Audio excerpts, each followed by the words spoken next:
How to craft a bucket in Terraria. So the recipe itself is very simple. You will just simply need 3 iron bars or 3 lead bars. So I have mine right here. Then place an iron or lead anvil. Then just basically stand near it. Then open up your crafting menu, which is here on the left side. And from there, you will find the empty bucket, just like that. Then just basically click on it to craft it and place it on your inventory, and now you have your empty bucket. But if you don't have iron bars yet, you just simply need to go mining underground, then look for iron or lead ore, just like this. And you should basically mine at least 9 pieces of ore, then take them to a furnace to smelt them into 3 bars you need. So I have a furnace right here, and I'm just going to basically go close to it, then open up my crafting menu, and if you scroll right here, you will see the option to create some iron bars. So you will need 3 ores for 1 iron bar.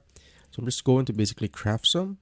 And now, as you can see, I now have 14 iron bars. Then you can just basically go to your anvil again. So my tip is just basically put together the furnace and anvil for easy access. Now you can craft your bucket again by clicking on the empty bucket right here on the crafting menu. And that is how you craft a bucket in Terraria.